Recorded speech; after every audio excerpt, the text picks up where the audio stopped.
The box sat on our porch. No ribbon, no name.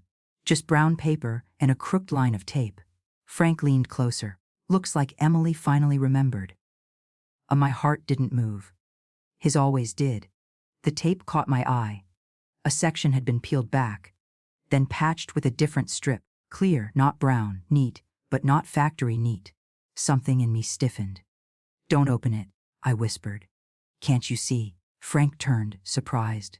"It's just a box, Harriet." I shook my head. "Look at the seam." He did, then didn't say a word. He picked it up anyway. It was light. Too light. "Before I tell you what was inside, let me know where you're watching from.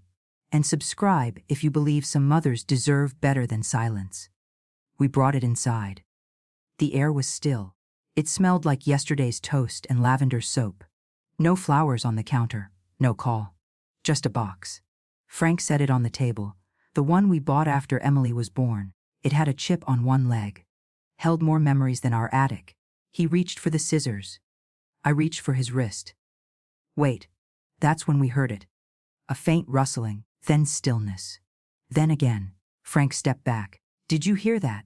I nodded, but I already knew.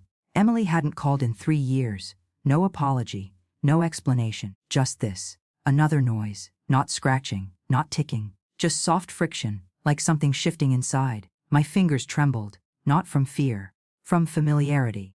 This was how Emily punished me. With silence. With tension. With just enough effort to keep the wound open. But today, she sent something that breathed. I reached for the phone.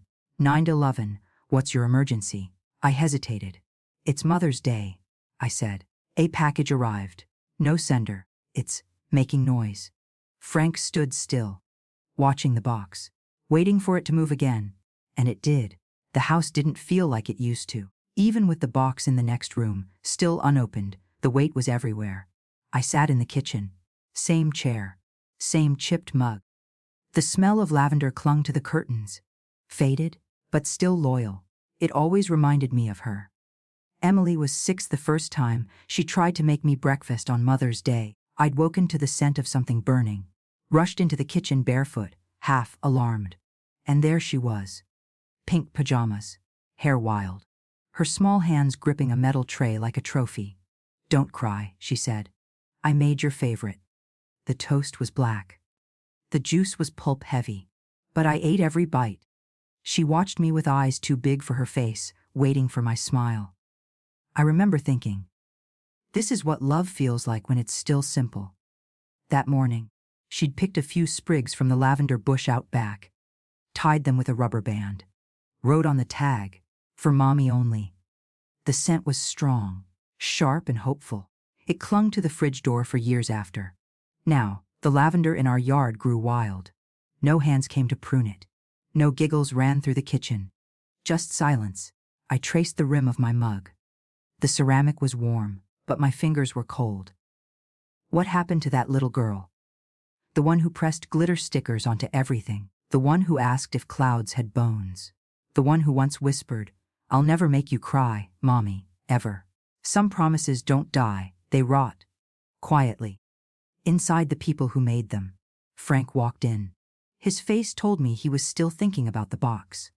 He didn't speak, just placed a blanket around my shoulders. The kettle hissed low behind us. I closed my eyes, and for a moment, I saw her again, sticky hands, glitter on her cheeks, pride beaming through pancake crumbs. I smiled, and it broke me. The stairs creaked under my weight. I hadn't been up there in weeks, maybe months. Dust hung in the air like questions no one asked anymore. I opened the hall closet. The cedar scent had faded. Only paper and time remained. Inside, a cardboard box. Green marker on the side. Mom's Day stuff. I knelt. My knees protested. But I kept going. The lid groaned as I opened it. A paper flower chain curled up like it missed sunlight. A crayon drawing of a heart with too many arms. A bookmark that said, "Best Mom Ever," in glitter pen. My throat tightened. I pulled out a stack of cards. All from before the silence. Every year until her 30th. She'd sent one. Even when she was living in Portland, in that shoebox apartment with the window that wouldn't close. But nothing for the last 3 years. At the bottom, Wrapped in bubble wrap sat a frame, wooden faded. The photo inside showed us, me, Frank, and Emily. Easter Sunday, 1997. I was in the middle, holding her hand. She was smiling with all her teeth missing. Only now, I wasn't in it. The photo had been cut, clean, precise. Just Frank and Emily remained. Their edges smooth, mine gone. I stared at the gap. Not a rip. Not a tear from age. It had been done with care, with intention. I sat back against the closet door. The edge of the frame bit into my thigh. Did she really want me erased? I closed my eyes. The memory still lived. Easter egg hunts, Emily shrieking over jelly beans. Her arms wrapped around my waist like I was her whole world. When did I stop being that? Or maybe I hadn't stopped. Maybe she'd just outgrown the version of me she needed. I held the empty frame tight against my chest. The hallway was quiet. Just the sound of my breath. And one question I couldn't shake. Did I do this? Or did I just let it happen? I came down the stairs slow. The photo frame pressed to my chest like a secret I hadn't chosen to keep. Frank looked up as I entered the kitchen. The kettle was whistling behind him, forgotten. I placed the frame on the table, face up. He leaned over to look. Then looked again. "Where are you?" he asked.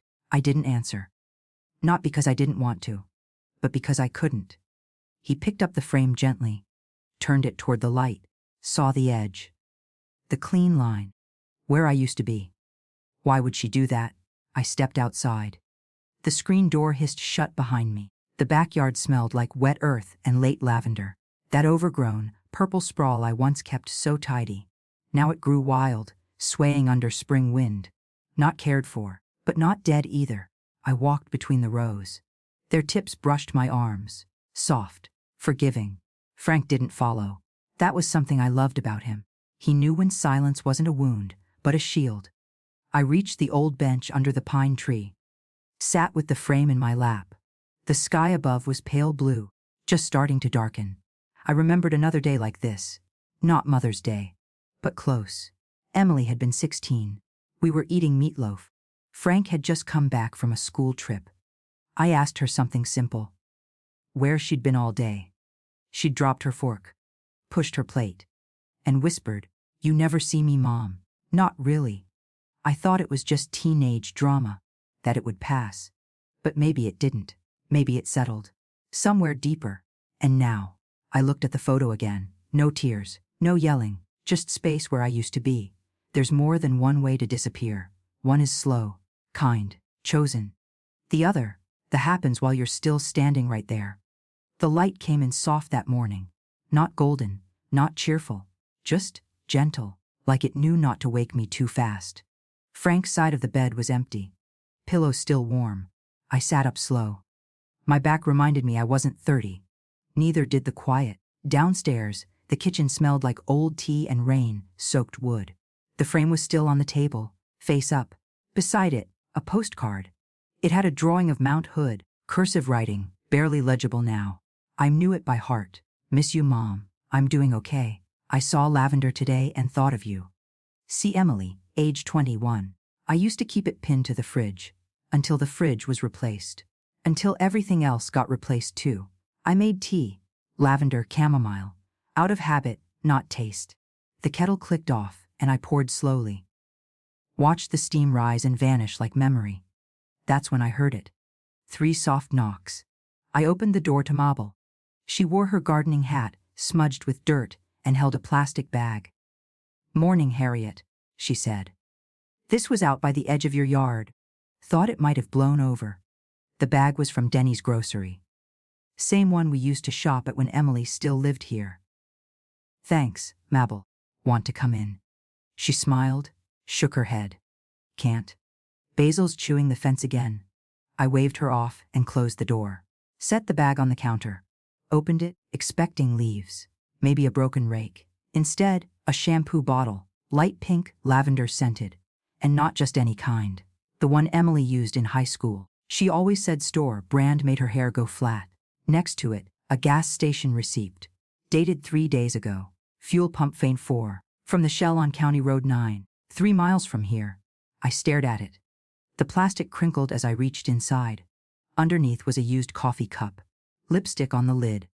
Same shade Emily wore when she wanted to feel grown. I stepped back. The tea on the counter had gone cold. 3 days ago. She hadn't called. Hadn't knocked. But she'd been close. Too close to call it coincidence. The porch. The package. The resealed tape. I turned toward the window. Curtains parted just enough to see the end of the driveway. My stomach dropped. Had she been watching us? The screen door creaked as I stepped back inside. I dropped the plastic bag in the trash, then pulled it right back out. Something wasn't sitting right. The shampoo. The coffee cup. The receipt. 3 days ago, I walked to the front porch. Bent near the wooden post where Frank had installed a motion camera last summer. Still there. The light blinked. I opened the plastic housing. No SD card. Just the empty slot, dust settled inside. I didn't remember removing it. And Frank never bothered with tech. I stood, brushing my hands on my jeans. The lavender bushes swayed across the lawn, quiet, unbothered. But something was wrong. The front door opened behind me. Frank brought croissants, he said, holding the brown bag like a peace offering. I didn't answer right away. He knew the look on my face. What happened? I walked him through it. The shampoo. The gas station. The missing camera card. He didn't interrupt. Didn't try to explain it away. Just listened. When I finished, I leaned against the porch rail. She's been here, I said. Frank exhaled. His shoulders sank. How close? I pointed toward the tree line. Close enough to throw something in our yard. We stood in silence for a moment, watching wind thread through branches. Then he said, "Let's check the mailbox." We hadn't, not since Saturday. The little red flag was down, nothing inside but a folded piece of paper, no envelope, no stamp. Frank handed it to me. I opened it slowly. 5 words. That's all. You were supposed to open it. The handwriting stopped me. I knew that slant. Knew the way she looped her Y's. It was hers. Frank looked over my shoulder. Read it, then looked at me. What does that mean? I didn't answer. The paper trembled in my hand. Not from the breeze. From something else. Intention. We walked back to the house. The box still sat untouched on the table. I stared at it. Same crooked tape. Same cheap brown paper. You were supposed to open it. She knew I wouldn't. Or hoped I would. Either way, she wanted a reaction. Frank set the pastries down. Do we open it now? I didn't speak. Not yet. There are questions you don't answer right away. You carry them. Let them sit in your throat. Until the weight chooses for you. And maybe you wait just long enough to ask yourself, would you open it now? Or burn it first? We didn't touch the box that day. We circled it, stepped around it like a sleeping dog we weren't sure would bite. Frank sat across from me, arms folded. She wants something, he said. I nodded.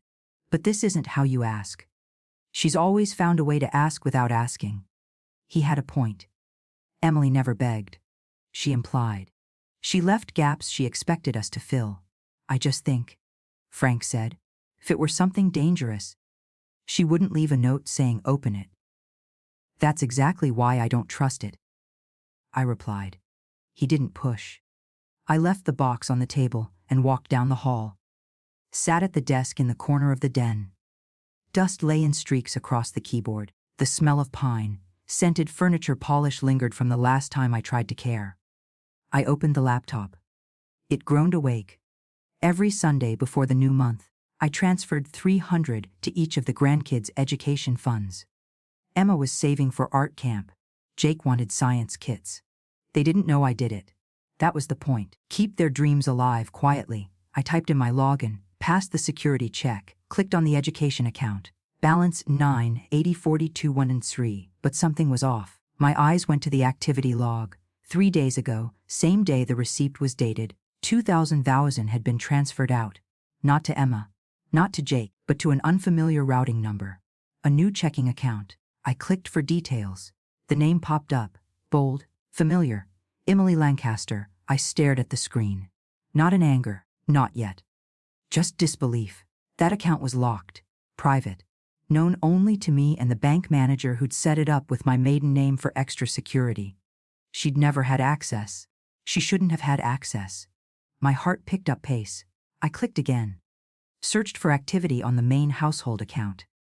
2 smaller charges, one to a pharmacy, one to a prepaid phone service, totaling under 100. Tiny, innocuous. But the names matched. She'd been testing. Like a thief learning the door before picking the lock, she found a way back in. But how? I didn't wait. Dialed the bank right from the den, fingers stiff from more than just cold. The hold music played cheerful piano, completely out of place. Frank stood in the doorway, arms crossed, eyes tracking the screen like it might confess. "Mrs. Lancaster," the banker finally said. "This is Denise. How can I assist you? I need to report unauthorized access to one of my sub-accounts," I said. "There's been a transfer I didn't approve." She asked for the account number. I gave it.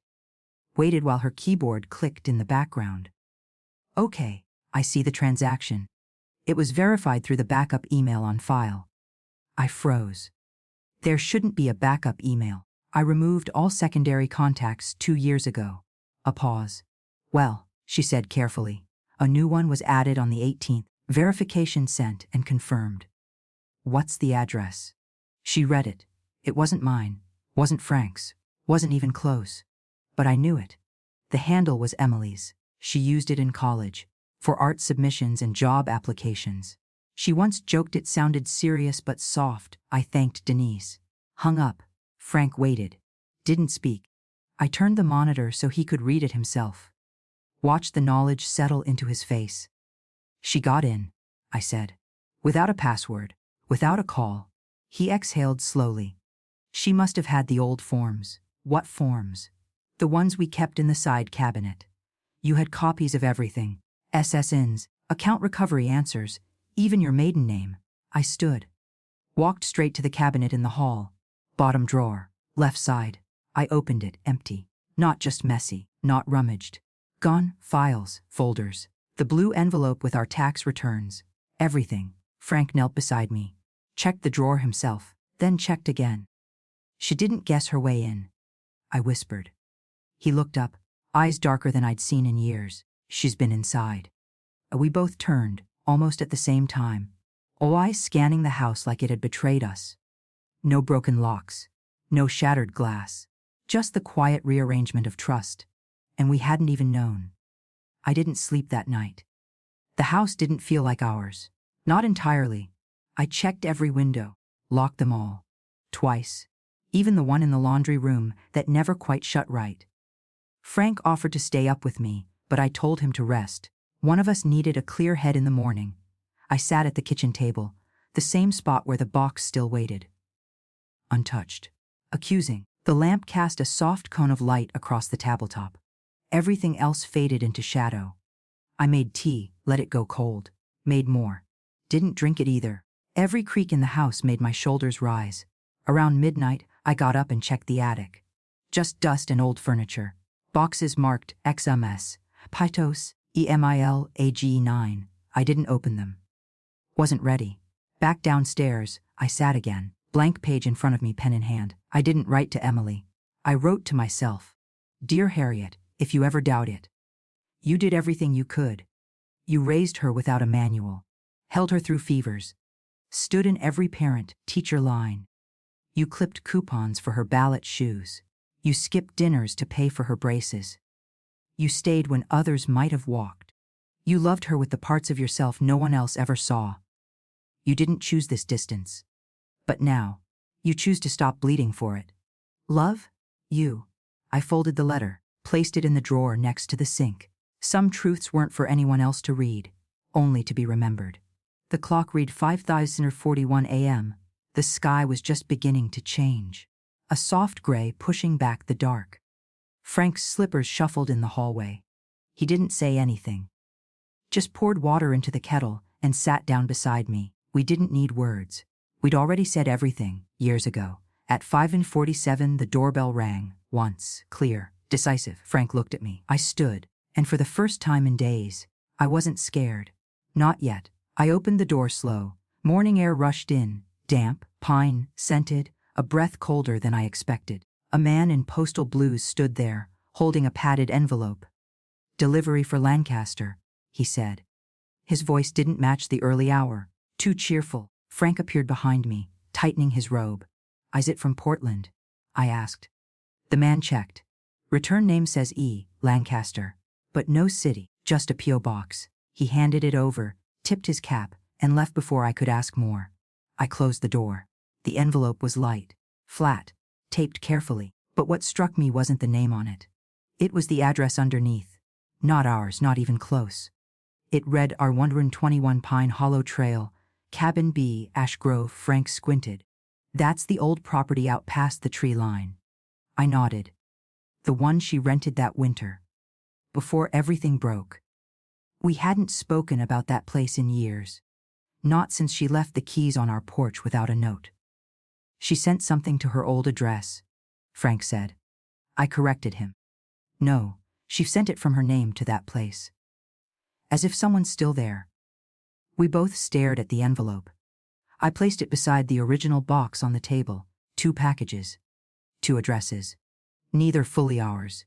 "She's setting a perimeter," I said quietly. "Mapping something." Frank didn't reply. He just walked to the window, pulled back the curtain, scanned the woods. Nothing moved. "Not yet." "She's not just angry," I whispered. "She's planning." "Do you think she's living there again?" Frank asked. "I don't know," I said. But the truth was, I did. I could feel her. In the quiet. In the shifts of wind through the lavender. In the sudden stillness of mornings that used to be safe. Frank joined me at the table. We sat in silence. 2 packages. 2 names. 1 message we hadn't yet deciphered. He said what we were both thinking. What else has she already placed around us? The walk to the cabin took 13 minutes. It used to take 10, but neither of us moved like we once did. The trail was damp, pine needles clinging to our boots. Birds called above us, sharp, sudden, but nothing moved through the trees below. The place came into view all at once. Cabin B, wood darkened from age, roof line sagging just enough to show its years. Frank stepped ahead and tried the door. Unlocked, he looked back at me. I nodded once. We stepped inside. The scent hit first, the smoky recent, the kind of warmth that doesn't linger long unless someone's still using it. The stove in the corner had gray ash tucked inside. Still warm. Frank touched the top, pulled his hand back quick. "Someone's been here," he said. I moved slowly toward the small table by the window. Dust ringed its edge, except for one clear space in the middle, freshly wiped. There sat a folded piece of paper, and beside it, a picture frame face down. I reached for the paper first, opened it. My breath caught. It was my handwriting, my letter, the one I'd written to myself, not to Emily, not to anyone, just me. "If dear Harriet, if you ever doubt it, you did everything you could, every word." Typed exactly as I'd left it in the drawer. Except this copy had 1 line underlined in red pen.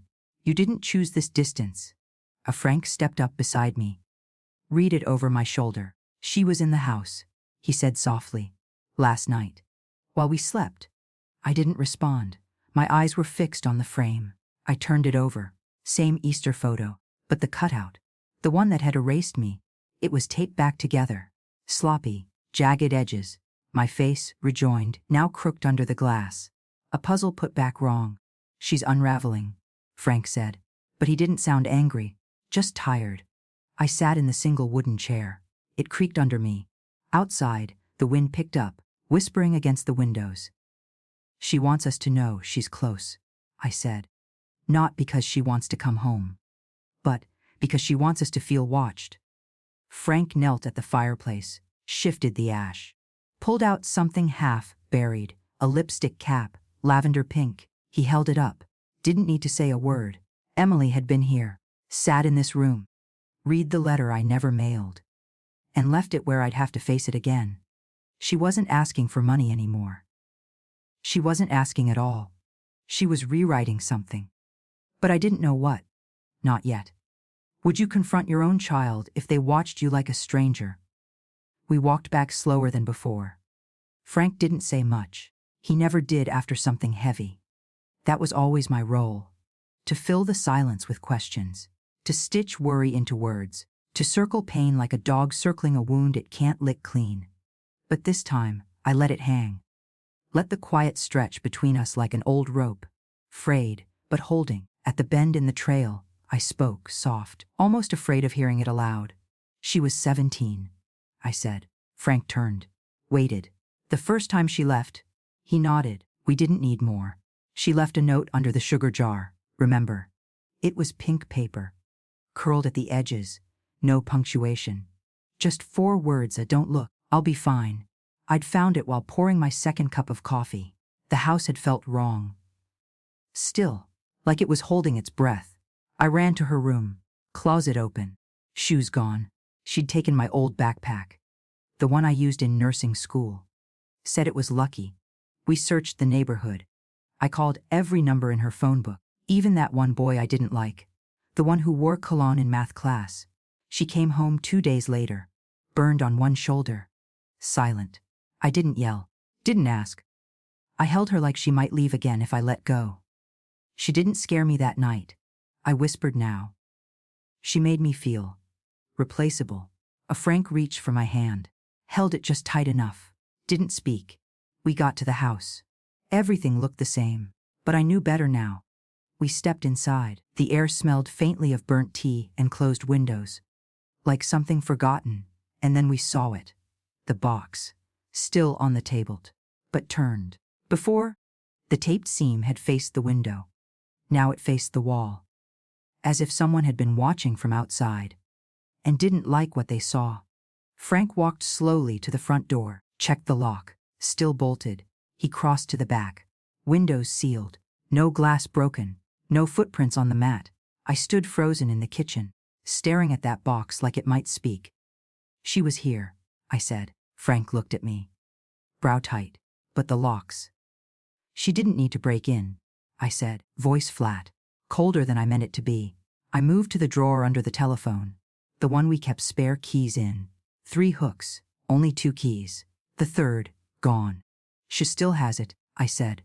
We'd given it to her after she moved out, in case of emergencies, in case she needed us.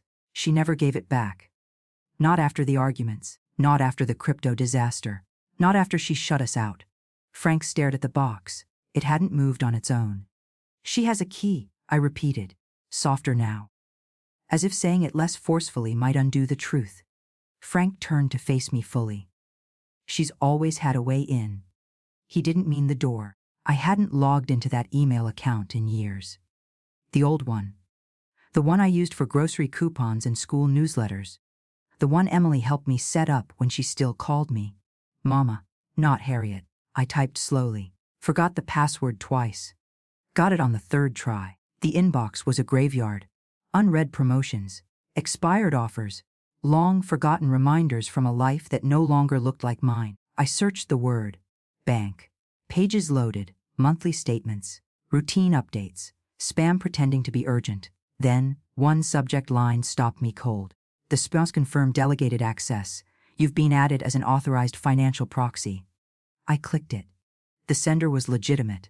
My bank's real domain. Not a scam, not a trick. The message was short X. You have been added as a trusted proxy for the account ending in 1482. If you did not request this, please contact us immediately. It was dated last Tuesday, 6:07 p.m. I stared at the screen, not blinking, not breathing. Because I knew what this meant. I hadn't added anyone. I hadn't even used this email account in months. Frank walked in behind me. He was holding a mug, lavender tea, just how I liked it. He didn't drink it himself, but he brewed it anyway. Said the scent helped him think. What is it? He asked. I didn't speak. Just turned the screen toward him. I watched it happen, his face changing, from soft concern to sharp awareness, like a curtain lifting in his mind. She's not just watching us, I said. She's reaching through us. Frank set the mug down slowly. She wants control, he said quietly. Not just money. Documents, end of life decisions. The paper trail of our lives. I leaned back in the chair. It creaked beneath me. One of the arms wobbled. This wasn't silence anymore. It wasn't estrangement. This was a strategy. I opened the banking site, navigated to the account settings. Secondary user listed the FUF E Lancaster, authorized for financial decision-making, legal documentation, estate access, a date added 7 days ago, method verification via legacy email. She used this inbox, the one I abandoned, the one she once helped me build. And just like that, I was a door she'd kept the key to. A back entrance she never announced, just waited to exploit. Frank stepped away from the desk, ran a hand through his hair. He hadn't done that in years. Not since his father died. "I think it's time we call Margaret," he said. His voice was low, steady, but something behind it trembled. "She'll know what to do," he added. "She handled my parents' will. She can help with this." I didn't answer right away. I was still staring at the screen, at the blinking cursor beside my daughter's name, like a heartbeat pulsing in code. 3 years of silence, and now, this. I thought of her as a little girl, sitting cross-legged on the floor, wrapping her dolls in paper towels like blankets, asking me what proxy meant. She'd once said it sounded like a made-up word, like something fake pretending to be real. Now she was using it to stand in my place. She hadn't asked. She hadn't needed to. She still knew how I named things, how I stored passwords, how I thought. "She's building something," I whispered. Frank turned back to me. "If she's rewriting our bank, what else is she trying to inherit before we're gone?" Margaret Summers' office smelled like lemon polish and quiet judgment. Frank and I sat across from her, hands folded. Neither of us touched the coffee she'd offered. It steamed between us, untouched. She read through the folder I brought. Screenshots, printouts, timelines. Emily's name in digital ink. Our names beside hers, like ghosts still tethered to something we didn't consent to. When Margaret looked up, her eyes were calm, but not soft. "This isn't just identity manipulation," she said. "It's coordinated. She's positioning herself to act on your behalf, without your presence." The air shifted. Margaret leaned back, crossed one leg over the other. Her shoes clicked softly when she moved, always deliberate, never rushed. "She has access to at least one financial structure. She's using language consistent with durable power of attorney. That tells me she's building a case file." Frank cleared his throat. "A file for what?" Margaret didn't blink. "To take over. If not now, then when something happens to either of you." I tightened my grip on the armrest. "But nothing has happened," I said. Margaret nodded. "And now is the time to make sure nothing does." She turned to her assistant, who handed her a fresh legal pad. "We're going to revoke all existing proxy privileges.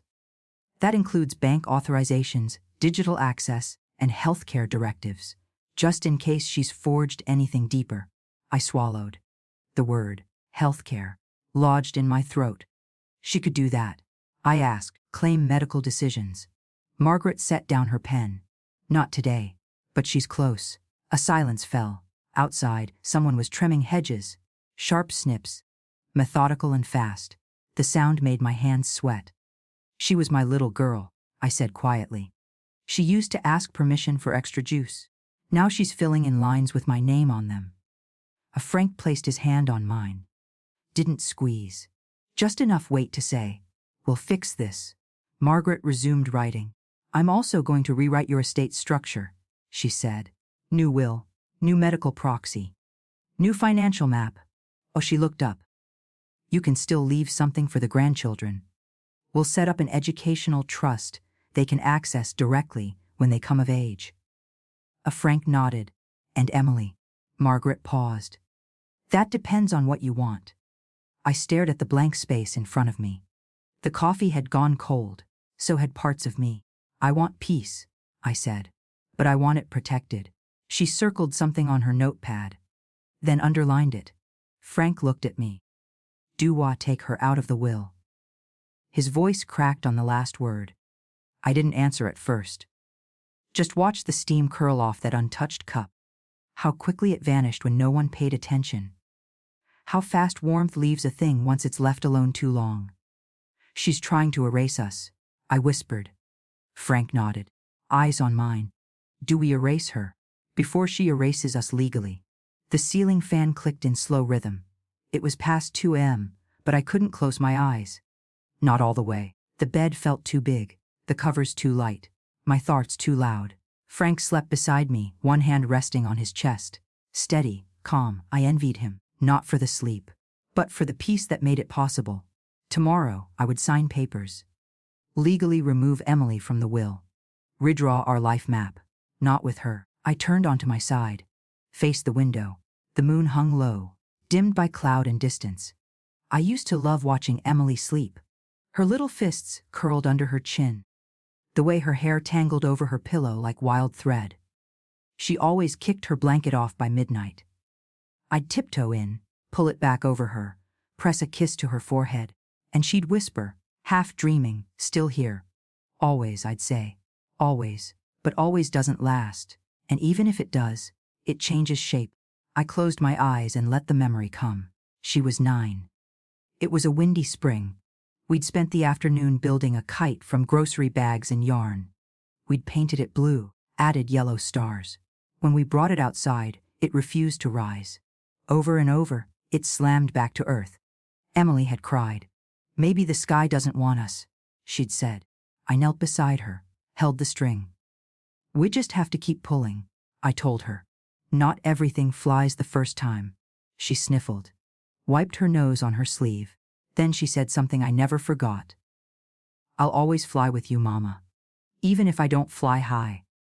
That was 29 years ago. Now I was the one on the ground, holding a string she'd already cut. The house creaked as it cooled. Lavender breeze drifted through the window screen. Somewhere down the hall, a door shifted. Just the house settling, I told myself. Not her. Not again. I turned onto my back, stared into the dark. If love doesn't protect me, maybe paper will. The kitchen smelled like early rain and peppermint tea. I'd been up since dawn. Didn't turn on any lights. Let the gray morning soak the room in quiet. The kettle hissed once. I turned off the burner before it screamed. 2 mugs. One for me. One for Frank, when he woke. He always liked a splash of milk. Even when we were broke. Said it made things feel softer. I sipped mine plain. Bitter. But steady. The drawer in the hallway creaked open. I knew which one, second from the top. The one I never used except when I needed reminding. Inside old recipes, birthday cards, and one letter, folded twice, dated 7 years ago. The handwriting was mine, but the voice belonged to someone softer. Dear me, it began. You're not a bad mother just because she forgets to call. You're not invisible just because she doesn't see you. I stopped there. The rest blurred. I didn't need to read it all again. I remembered writing it on a bad day. After Emily missed my surgery, said her car broke down. But the mechanic receipt she showed had someone else's name on it. I'd cried in the bathtub. Frank brought me toast with butter. And I wrote that letter on damp notepad paper to remind myself who I still was. I pressed the folded page to my chest, closed my eyes. I had tried, I had loved, I had waited. Frank appeared in the doorway, hair tousled, shirt half tucked. He didn't say anything, just placed a pen on the counter. Next to the envelope from Margaret's office. Final copy, signed and notarized, except the last signature mine. I looked at the pen. It wasn't heavy, but it felt like steel. Frank poured his tea, added milk, sat beside me. Our knees touched under the table. Are you ready? He asked. No, I said. But I'm steady. He nodded. That was enough. The letter was still in my hand. I folded it once more, placed it back in the drawer. Maybe it belonged to the woman I used to be, not the one holding the pen. I uncapped it, lowered my hand. Somewhere outside, a crow called once. A gust of wind rustled the screen. Then I signed, clean, full name, no trembling. Frank exhaled. Quiet relief. I didn't say anything. Maybe peace isn't something that comes. Maybe peace is something you choose. The envelope sat on my lap the entire ride. Frank drove slowly, windows halfway down, old country station playing something soft, forgettable. Neither of us spoke. The pen I used still rested in my purse, uncapped, like it might be needed again. Margaret's office felt colder this time, or maybe it was just us. She took the envelope gently, nodded once, and slid it across her desk. Everything is in order, she said. These copies are now legally binding. You've protected yourselves. I didn't nod. Didn't smile. Just looked at the signature. My name in ink, anchored on white paper. The final mark of separation. Frank signed the witness section. Margaret stamped, sealed, filed. It took 15 minutes, but it felt like the closing of a door we'd left open for 30 years. Back in the car, I stared out the window. A man was mowing his lawn across the street. 2 boys rode scooters past a fire hydrant. Somewhere, a dog barked, ordinary scenes. But nothing about today felt ordinary. Frank reached for my hand at a red light, held it without words. His grip warm, still here. The phone buzzed just past the exit ramp. I glanced down. Block number. Message preview 1 sentence. You'll regret this. I didn't show it to Frank. Didn't say a word. Just opened the message. Read it again. You'll regret this. No punctuation. No name. No context. But I didn't need one. I knew who it was. Knew the voice even in text. Knew the threat hidden in 4 plain words. I tapped delete. Watched it vanish from the screen. But the tremor in my hand stayed. My tea this morning had gone cold while I signed that paper. Now the fear came warm again, fast and sharp, as if she hadn't needed ink or court filings. Just her presence. Frank noticed my silence. You okay? I nodded too fast. Too stiff. Just tired, I said. My voice sounded borrowed. He didn't push. Just drove. Home was 3 turns away. But I no longer knew if she'd already beaten us there. What she couldn't steal with paper, she might come for with presence. The kitchen smelled wrong. Nothing burned. Nothing spilled. But the air felt shifted. Frank paused first. Keys still in hand. Did you lock the back door? He asked. I thought so. We stepped inside together, slow, quiet. The screen door in the laundry room hung half open. Not broken. Just not latched. No shattered glass. No signs of force. But the doormat was crooked, and a faint trail of dust led toward the hallway. Don't touch anything, I said. My voice too steady. Too calm to be natural. Frank moved toward the den. I followed. Drawers had been opened. Not ransacked, more like searched. Methodically. Like someone was looking for something specific. Not jewelry. Not cash. The bookshelf had 1 volume pulled out halfway. The one with family records tucked between the pages. But it wasn't missing. Instead, it lay on the desk, open to the photo we thought we'd lost years ago. Summer picnic. Me, Frank and Emily, age 12. Grass stains on her knees. A lemonade mustache above her grin. Frank said nothing. Neither did I. But my hand trembled as I reached for the photo. Beneath it, a folded sheet of notebook paper. 2 lines. Written in a sharp, slanted scrawl I recognized. You made me do this. If next time, listen, no name, no date, just accusation and warning. Frank reached for his phone. I'm calling Margaret. Then the police. Not yet, I said. I didn't know why. Maybe because there was no damage, no theft. Just message. I sat down. Felt the leather chair sigh under my weight. She wanted us to know, I said. Frank stood frozen. Phone still in hand. But not dialing. She wanted us to feel it. I added, the fear. The control. He nodded slowly. Not in agreement. Just recognition. I looked at the bank envelope still in my purse. We had redrawn the legal map, but she'd redrawn the emotional one. Again, my fingers curled into fists. Not out of rage. Out of clarity. I stood up. Walked to my desk. Turned on the computer. What are you doing? Frank asked. Ending it, I said. Not with lawyers. Not with words. I clicked open the banking app.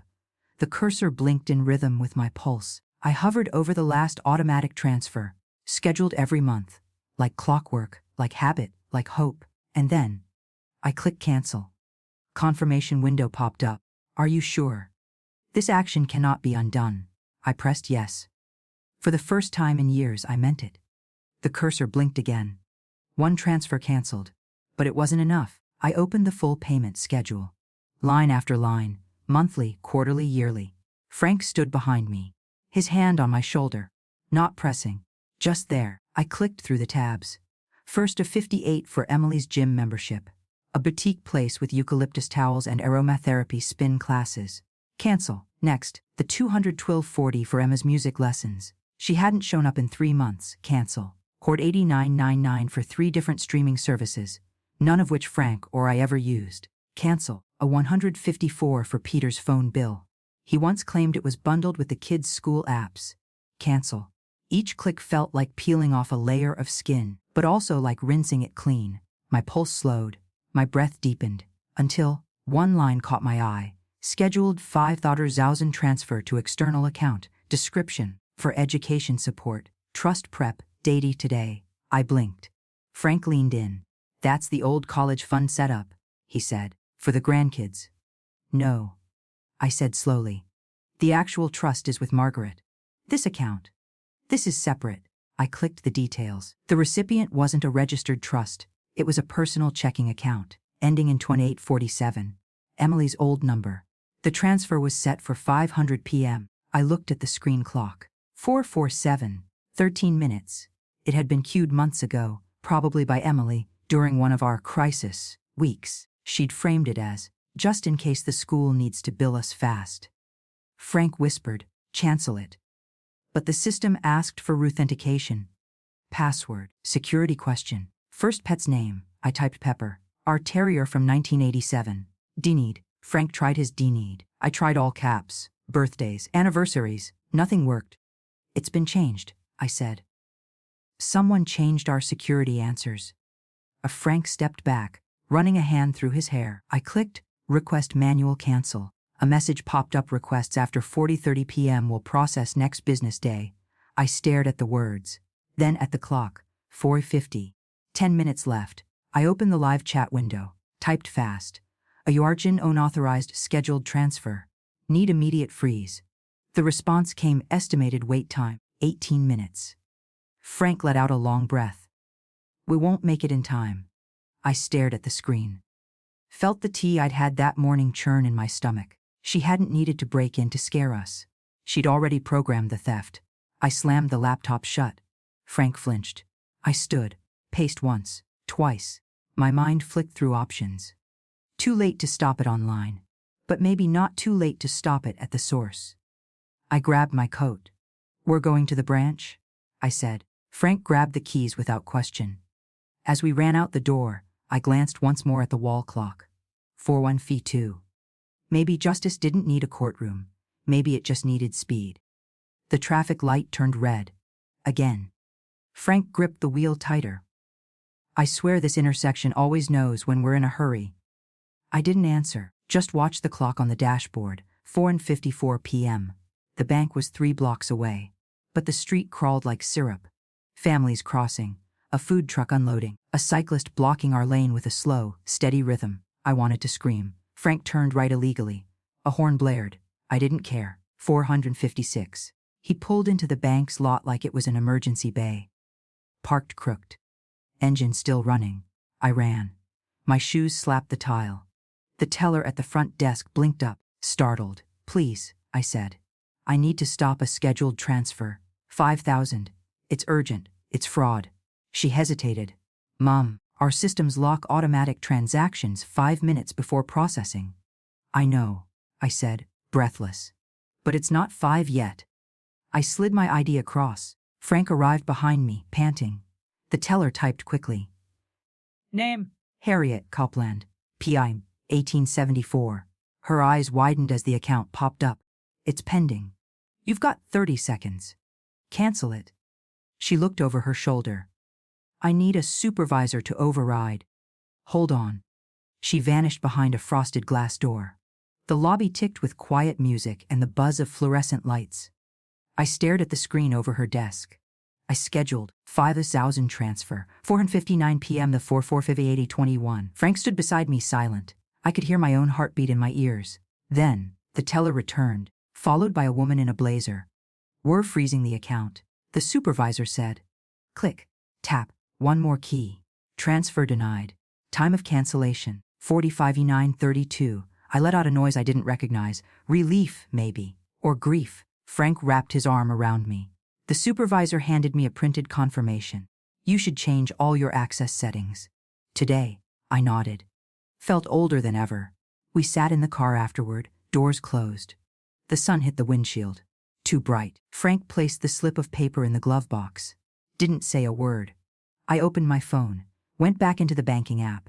Under authorized users, one name remained. Emily. I tapped. Remove. A box popped up. Are you sure? This will revoke all access permanently. A yes. The button turned gray. Done. Done. Frank started the engine, let the radio play soft jazz as he backed out. The bank faded behind us. But my mind stayed. How many times had I explained away her lies, covered her mistakes, paid her debts? How many times had I told myself it was love? The car turned left onto Maple. Trees lined the sidewalk. Kids played tag in a front yard. Normalcy. Peace. But inside me, a new silence settled. Not guilt, not blame. Something colder. Something final. I looked at my reflection in the window. Same face. New woman. A mother who had just blocked her child's theft. Not out of rage, but necessity. What kind of mother stops her child from robbing her? Twice. She showed up at 8:03, didn't knock, pounded, 3 times. Hard, like a warning. Frank looked up from his coffee. She's here. I stood slowly, not afraid, not calm either, just ready. I opened the door. Emily stood there, jaw clenched, eyes rimmed red, but not from crying. You blocked the transfer, she said. No hello, no pretense. Yes, you had no right. My voice was quiet. I had every right. She stepped in uninvited. Stood in the center of our living room like she owned the air. Frank stayed seated. Didn't say a word. Didn't need to. I was counting on that money, she said. You lied about the trust, I replied. You rerouted it to a personal account. I have bills, Mom. You made choices. She scoffed. Oh, here it is. The lecture. The guilt parade. I didn't flinch. Come to the kitchen, I said. Surprised her. Maybe she expected yelling. Drama. Instead, I pulled out a chair. Sat across from her. On the table, a manila folder. Neat, unlabeled. I opened it. Stacked papers inside. Bank statements, screenshots, timestamps, the printout from the bank, a photo of the desk. Open drawers, pulled books. I slid it toward her. She didn't reach for it. What is this? Everything, I said. Everything you thought we wouldn't see. Wouldn't document. Her hand hovered, then pulled back. You're acting like I'm a criminal.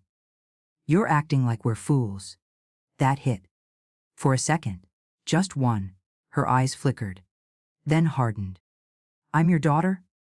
You're also a grown woman who planned theft. It's not theft if you owe me.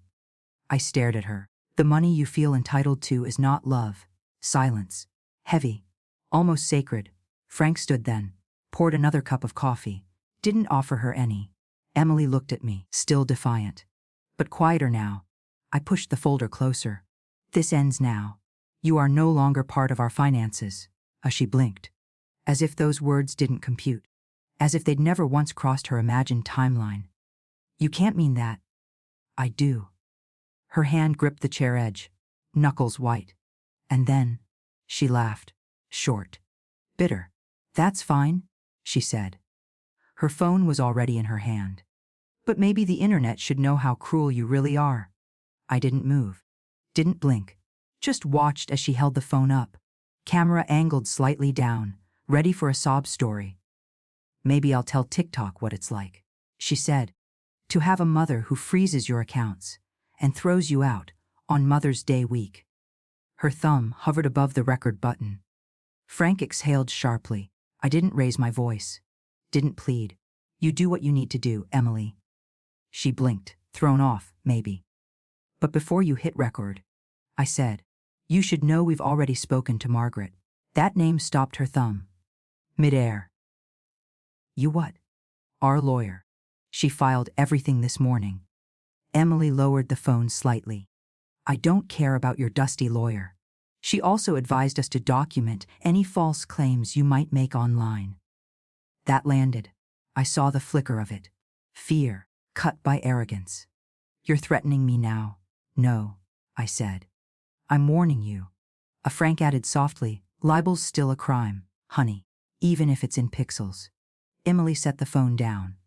Carefully, face down. A gesture that told me she still had the post written in her head, probably already drafted. She leaned back. I gave you my whole life, she muttered. You gave me expectations, pressure, rules. But never freedom. I tilted my head. You were free, Emily. Too free. We just kept cleaning up after your choices. She didn't answer. Her jaw tensed, eyes blinking faster. Frank sipped his coffee, quiet and watchful. The whole kitchen held its breath. Then she stood. Fast. Chair scraping hardwood. This isn't over, she said, voice lower now. You're right, I said. It's not. She paused. Hope. But it ends here. Her face hardened again. You think you've shut every door, but you haven't. I didn't ask what that meant. I'd learned. Asking only opened more room for manipulation. She grabbed her phone. Snatched her purse from the side table. Her steps were loud, each one a message. But she turned at the door. Her voice a whisper of ice. You think you've won, but I've got one more move. Then she was gone. The door slammed. The house shook. I didn't. Frank put his cup down. Rubbed his eyes. I reached for the manila folder, closed it gently, slid it back into the drawer. My heart didn't race. No sweat on my palms. But the ache. The ache had a name now. Motherhood. The house was still. Too still. I could hear the refrigerator hum. The creak of the old ceiling fan. Outside, a lawnmower buzzed a few houses down. Inside, silence. I stood, walked to the sink, turned on the faucet just to hear water move. Frank stayed at the table, hands folded, eyes lost in the grain of the wood. After a while, he spoke. She meant it, didn't she? I looked at him. What? One more move, he said. Do you think she meant it? I dried my hands, folded the dish towel, hung it neatly. I don't know, I said. But I'm done waiting for the next ambush. He nodded, rubbed the back of his neck. That spot that always ached when stress hit too hard. We moved like ghosts that morning, silent choreography. He cleared the table. I rinsed the mugs. I wiped crumbs from the counter. He took out the trash, all without words, only knowing. The rituals of normalcy. I opened the cabinet, pulled out cereal, set out 2 bowls. He poured the milk. We ate breakfast like it was any Tuesday, like our daughter hadn't just threatened us, but something inside me had shifted. The fear had hardened, crystallized into something sharper, not hatred, not grief, resolve. I took my last spoonful, pushed the bowl aside. Frank sipped what was left of his coffee, then set it down with a soft sigh. We did everything we could, he said. I nodded. And now we're doing everything we must. He reached across the table, took my hand, just held it, warm, anchoring. Then, a sound. Ding. My laptop screen lit up from the corner. I stood, walked over, clicked, inbox of FOD 1 new messagey. Subject as request for custody review Emma Copeland and Jake Copeland. I stared, felt the air leave the room. Frank stood behind me. Read the screen. Said nothing. Because what was there to say? She wasn't done. Not even close. Margaret didn't speak right away. She read the email twice, then once more, slower. Frank sat stiff in the leather chair. I held the printout in my lap, edges wrinkled from my grip. Finally, Margaret looked up. This is legitimate. 3 words. But they felt like a punch. Frank cleared his throat. What does she want? Exactly. Margaret tapped the email with her pen. She's filed for a legal review. She's accusing you, both of you, of interfering with the parent-child relationship. I stared at her. She's saying we, what? Brainwashed our grandchildren. Margaret didn't blink. She claims you've alienated the kids. Turned them against her. Frank scoffed. Emma's 8. Jake is 6. They know what's happening. We didn't put words in their mouths. No one said you did. Margaret replied. But courts don't like gray areas. I sat back, feeling the weight settle on my ribs. She's using them, I whispered. She always has. Silence. Then Margaret asked, has she said anything directly to the children? Threats, promises, confusion? Not to our knowledge, I said.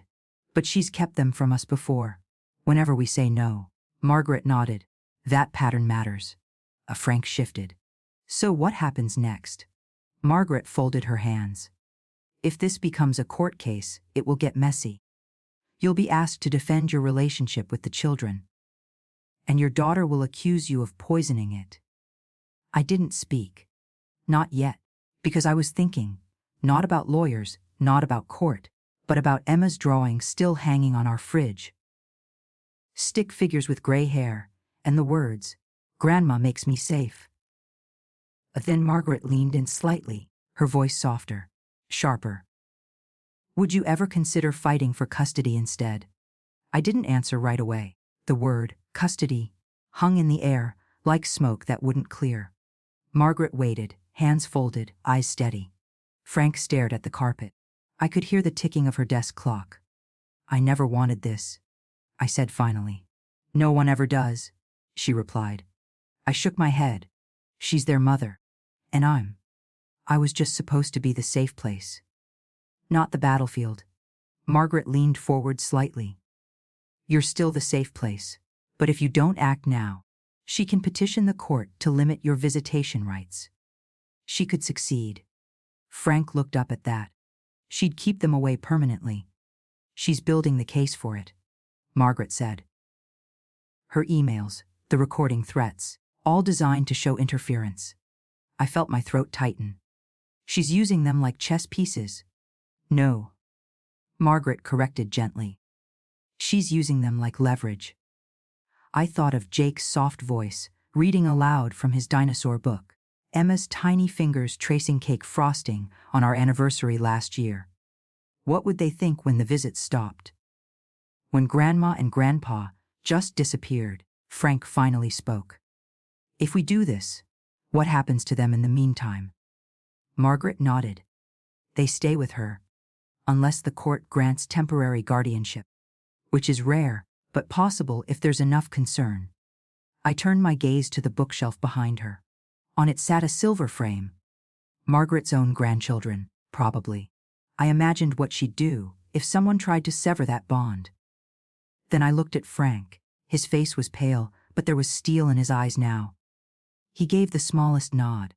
I exhaled. "They deserve to feel safe," I said. "Every day, not just on weekends when Emily feels generous." Margaret didn't move, just listened. "I'm ready to do it," I said finally. "But not to win." I looked her in the eye. "To protect." Margaret opened a fresh folder and wrote our names in careful print. "Let's start with documentation," she said. I opened my tote bag, pulled out the envelope I'd brought but hadn't planned to use. Inside were photos, drawings. Letters. I slid them across the desk. "This one's from Emma," I said, touching the crayon hearts at the bottom. "She gave it to me last Thanksgiving." Margaret studied the note. Read aloud the scrawled line. "Grandma makes my belly feel calm." So she set it down gently.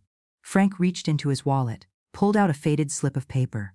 "I don't know if this helps," he said, "but it's a bill. From that time we paid for Jake's therapy." Emily never followed up. Margaret took it. Made a copy. Said nothing.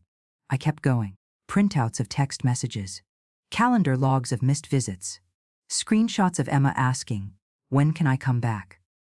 Frank's hands never stopped fidgeting. Mine never stopped sorting. We weren't just building a case. We were laying bare a history we'd been too ashamed to admit. "You okay?"